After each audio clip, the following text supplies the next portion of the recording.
Hi, my name's Danny, and I'm going to show you 3 different natural movements that are going to improve your spinal mobility. We're going to start with just a simple rotational stretch using our cross-set position and the action of backward reaching. So what I want you to do is find a bolster or anything that you can roll up like a pillow or a towel and sit on. So it elevates your hips up pretty high.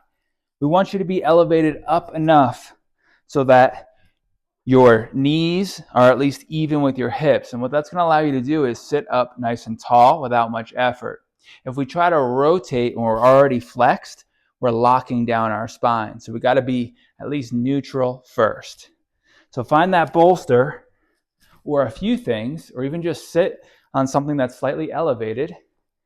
Come into this position where you feel your spine is nice and straight.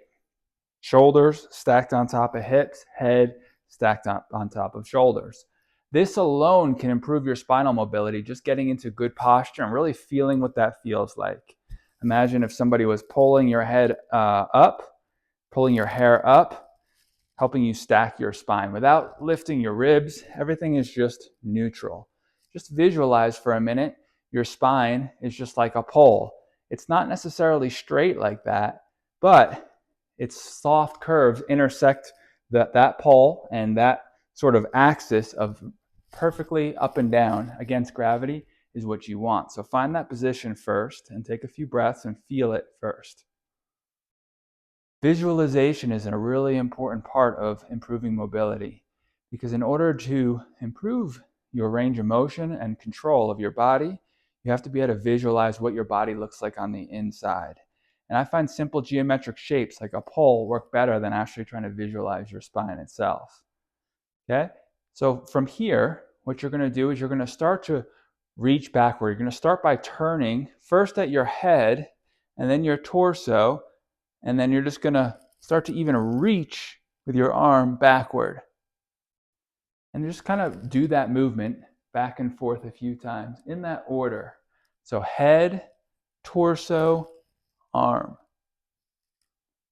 Head, torso, and then you finish with the arm. Okay, and as you're doing this, you can start to blend it where they all kind of move at the same time. But what I want you to do in your mind's eye is be visualizing what's happening to your spine or that pole inside of you. Now that pole, just like your spine, is segmented. So we want it to ideally, each segment to be moving evenly so that the stretch doesn't come from just one area. It comes from your whole spine, all the way from the base of your skull to your lower back. Okay, and it's going to be able to connect to that action of rotation, which, by the way, rotation frees up your ability to flex and extend better and twist and all the other different motions. So that's why we're starting here. You're going to feel that better now just by holding a stretch. So what you're going to do is look, twist, and reach. And now you can take your other hand and hold your opposite knee and just use that as leverage to pull you around. And now again, the point isn't to go as far as you can. It's to feel the stretch evenly up your spine. So again, it's not just coming from your upper back or your neck. It's coming from your whole spine evenly. Breathe air in and imagine length coming into your spine, that pole growing longer. Exhale, imagining it twisting evenly.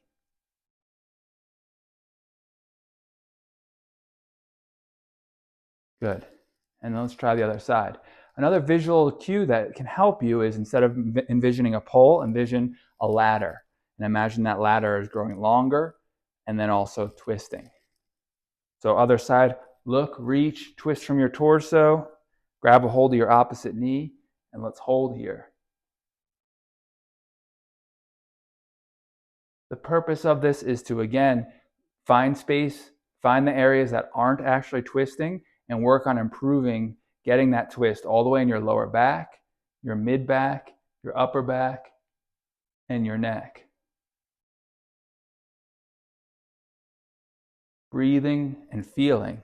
The more you build awareness, the more it's going to unstick the areas that aren't moving rather than overstretch the areas that are maybe a little bit more mobile. A nice even rotation is what we want. Now let's go back to just one side and then the other a few times.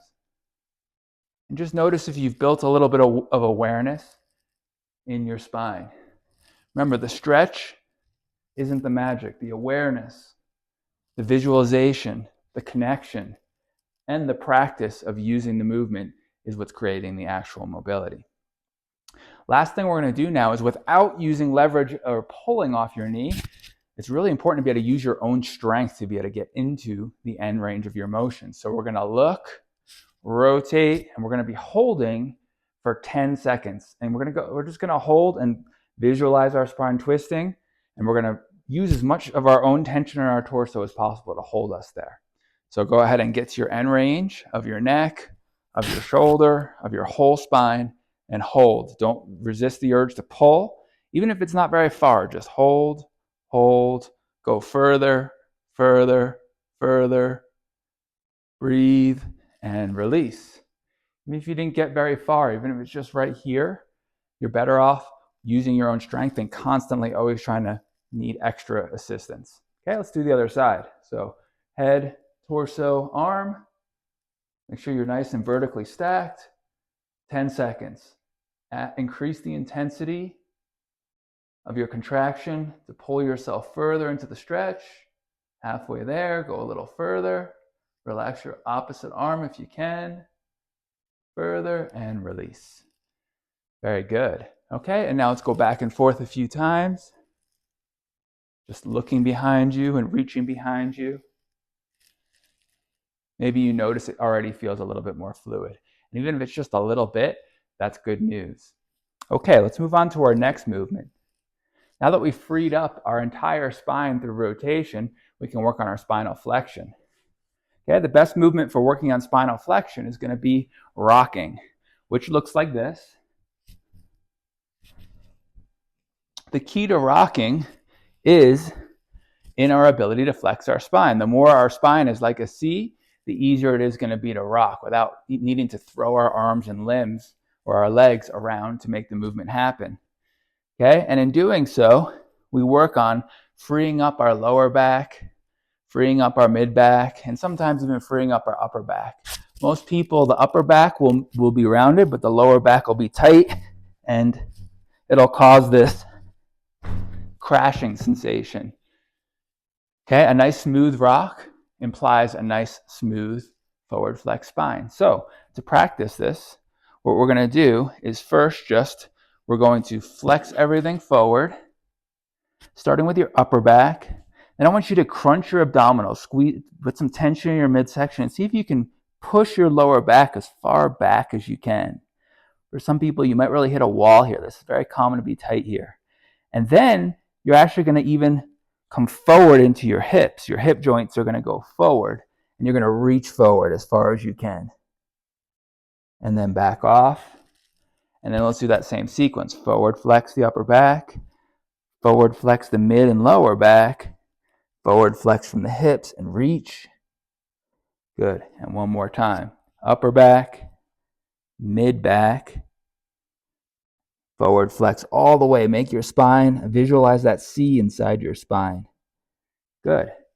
And now let's try the movement itself. So what you're going to do is make sure you have enough room where you're not going to hit your head. Tuck your chin, make that C and reach forward as far as you can. And then you're going to tip yourself back. Watch me first. I just use my feet to tip myself back, hold my abdominal tension, and just do a very small little rock. Shouldn't even hit the head or go anywhere near that. Let's do a set of 5 of those. So get nice and tight, push yourself back. See if you can really not use your limbs as much as possible. If you need to, it's okay. It's 1, 2, 3, 4, and 5. Very good. Okay, just like we did with rotation, now what I want you to do is we're going to do a deep flex and hold. Okay, and we're just going to do 1 for 10 seconds. Same drill we did when we started. So upper back, mid back, feel your abdominals tense, reach forward from the hips, even feel your hips flex forward. Okay, hips rolling forward, and hold here 10 seconds. Increase your intensity and reach as far as you can. Reach and flex, head towards the ground, reach, reach, reach, reach, and release. And now let's do another set of 5 rocks. Okay, don't again worry about the amplitude. Just see if you can make them as smooth as possible. As little limb movement as possible. Knees as close to the shoulders as possible. 1, 2,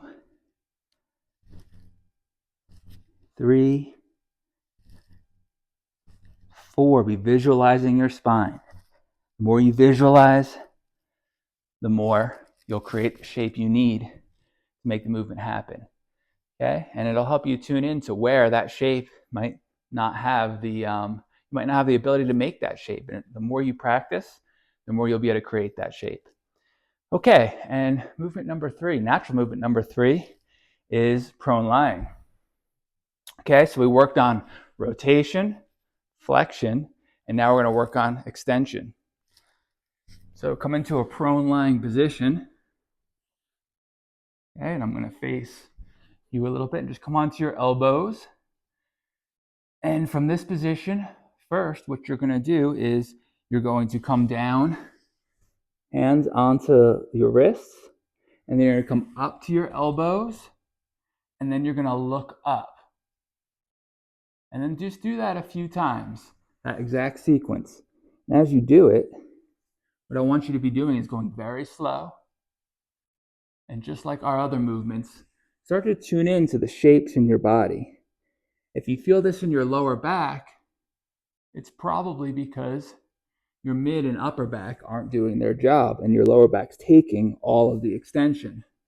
So see if you can back off a little bit and actually steer the stretch, the extension into your upper back. If you feel it in your neck a lot as you look up, it's the same thing. The mid back isn't doing its job. And so don't focus on going as far as you can, as much as just refining the movement to be creating a nice arc in your upper back from the top of your head or the base of your skull all the way down to your tailbone. 1 more. And good. Okay. Now, another practice that can be great in this position is just looking over your shoulders. So now what we're going to do is get extension and then just look behind you and focus on rotating your shoulders, not just your head. And you can even post to the side a little bit, look toward your feet, and do that on the opposite side. The key here, again, is not seeing how far you can go, because certain areas will just get overstretched. The key is your awareness, how you're steering this stretch, how much of your body you can connect to, and spread this stretch out over so that each joint is doing its job to create the movement you want. That's a huge part of efficiency, is awareness, that you are in charge. Okay, 1 more. Sure you're breathing nice and relaxed. Excellent. And now what we're going to do is we're just going to hold a stretch like we did. We're going to use our own strength as much as possible. Now, I'm going to give you the elbows to help you. You could remove the elbows and go up. Okay, and that's a great practice. Just have your elbows lightly on the ground. You're not forcing yourself. What you're going to do is use your upper back strength. Okay, you can flex your butt to kind of help protect your lower back and drive your hips into the ground. That'll take some arch out of your lower back. And then I just want you to look up and feel your upper back engage. 10 seconds here, looking up as high as you can without too much pressing off the ground.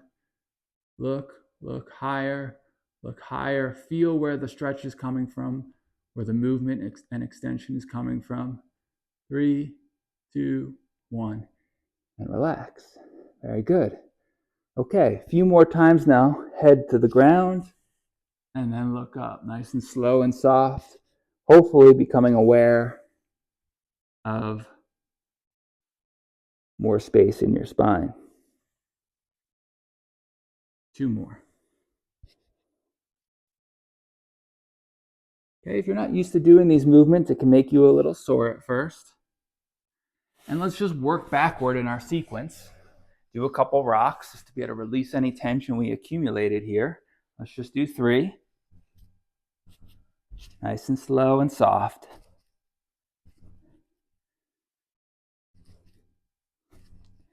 Good, and then come back up to your cross-sit position.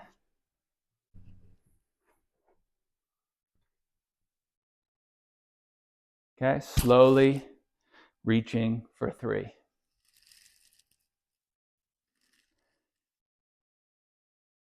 1, 2,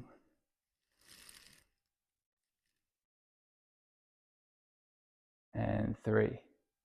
So the key to success with mobility is more about frequency or consistency than it is about intensity. I tell my students to focus on practicing these natural movements lightly each day, maybe even multiple times a day, without reaming yourself or going too hard. Lower the intensity, increase the frequency. And it's okay to sometimes stretch pretty intensely, but it has to be very moderate. Actually, softer with more consistency is going to get you way better results. And it's also going to help connect you to your body and build that awareness that we ultimately seek. Thank you for practicing. Your spine thanks you for practicing. In gratitude for your practice, happy to be here to help. Thank you for tuning in.